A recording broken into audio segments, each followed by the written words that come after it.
Hello and welcome to my first movie review. I've talked about this like a couple of videos ago, but I just got the Regal Unlimited pass so I can watch free movies basically. And I told y'all that I'm gonna start doing movie reviews after I watch films.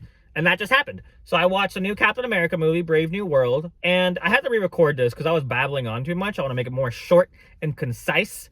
So I'll start with my thoughts that I did post on Twitter. So if you haven't followed me on Twitter, follow me on Twitter. But my overall feeling about this movie is that the hate isn't completely deserved. I think it's overblown. But I also don't think the movie was anything special. Like, it was fine. I'm going to give you the numerical rating on it now just to get it out of the way. But I would give it a high 6, low 7. Which is kind of like where it's at on like IMDb and stuff. But I've seen like people absolutely destroy this movie. And it's fine. Like I saw one website, like I guess a semi-big movie website. They gave it the lowest rating out of any MCU film ever. And I don't think it's that bad, right? If I had to like put it in like the rankings of the all movies, I would put it in like the middle of the bottom. So it was fine, right? In my opinion, if you have Disney Plus, just wait for the movie to come out on Disney Plus. I think it's not, I don't think you should spend your money on this movie. I think you should just wait for it to go on Disney Plus and you'll still get the experience. I think it's important stuff to watch to like, if you care about the MCU, like timeline, lore, this has important shit. But like, I think you can wait till Disney Plus, honestly. That should probably take like what, a couple months now? You can wait if you want. It's up to you, obviously, your money. But yeah, 7 out of 10. It was fine. It was whatever. That's the spoiler-free section. I'm going to dive deeper into it. So this is going to be like the spoiler section. So if you don't want spoilers, don't watch this. Okay, now that the people who have watched the film are here, hi, welcome. I'm going to start with, I think, the biggest problem with this movie is, and I don't think it's entirely the movie's fault. There was nothing in this film that surprised me 100% because the trailer spoiled everything, right? So, like, the entire movie is just like, we all know something's going to happen to President Ross, Harrison Ford. We all know something's going to happen. We know it's going to happen at some point. If you really want to dwindle it down, you can probably understand that it's going to be the third act twist. And like, so basically the entire movie, it's like, okay, Harrison Ford, like, cool. Oh, he's like slipping. Okay, this is probably when he's going to like turn into a fucking Red Hulk. Then he turns into the Red Hulk. They have a little fight. And then the movie's kind of over. And it's like, cool. Like, it was cool to watch, but like, nothing in this movie ever put me on the edge of my seat. Like, it was just like, fine. Like I mentioned, it's fine, right?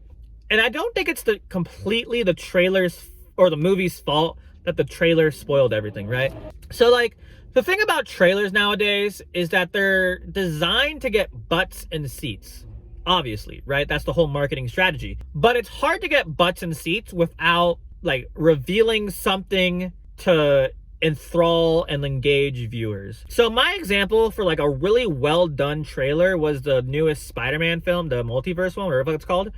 Like, they showed the OG villains in the trailer, right? And they left the suspense of the Spider-Mans, the other Spider-Mans being in the film, but they still gave us something to get our butts in the seats. They gave us the old villains, and then when we were there, they also treated us to the Spider-Mans.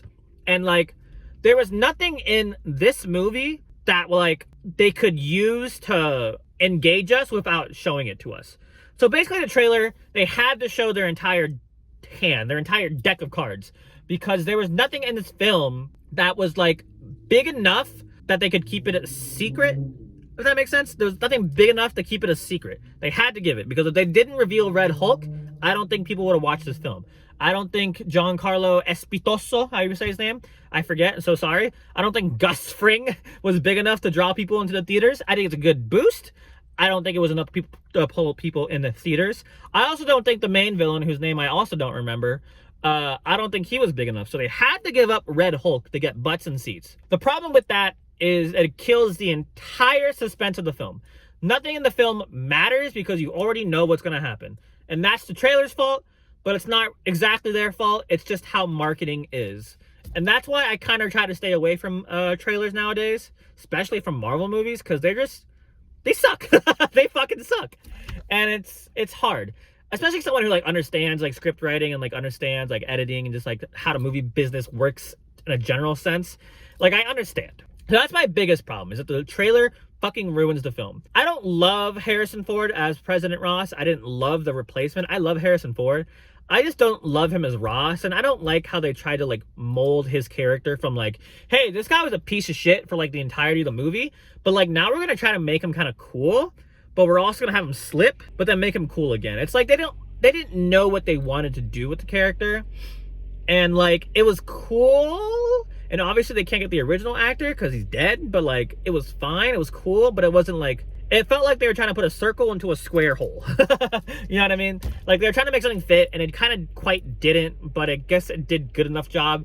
I guess a better analogy would be like you're trying to put a triangle into a square hole. The triangle is going to fit, but it's not going to fit perfectly. That's a better analogy. I also don't love the Falcon character. I don't know the actor's name. I don't remember his name. I'm fucking awful with names. But I don't love the Falcon character. They're trying to tease that he was going to be part of the new Avengers. And it's like, I don't care. You know what I mean? Like, I don't hate the character. I don't think he's like subtracts from the scene. I don't think he ruins scenes for me. He's just like a background character that they're trying to like push as a main character. And I don't think it's going to work. That's kind of, but the thing is though, it's kind of how I felt about the original Falcon, the now Captain America, the Anthony Mackie. That's kind of how I felt about him in the Avenger movies, because like obviously he was a background character there. So like he was cool when he was there, but I didn't love him. But now I do kind of like him because they're pushing him and he's doing a good job in my opinion. I just don't think that the new Falcon is going to have that same draw, I guess, as the original Falcon.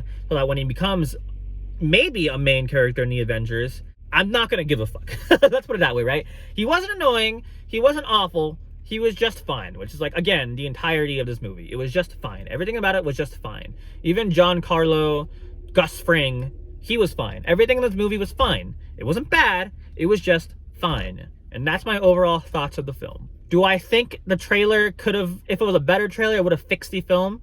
No. But I don't think it would have made it as unpleasurable, if that makes sense.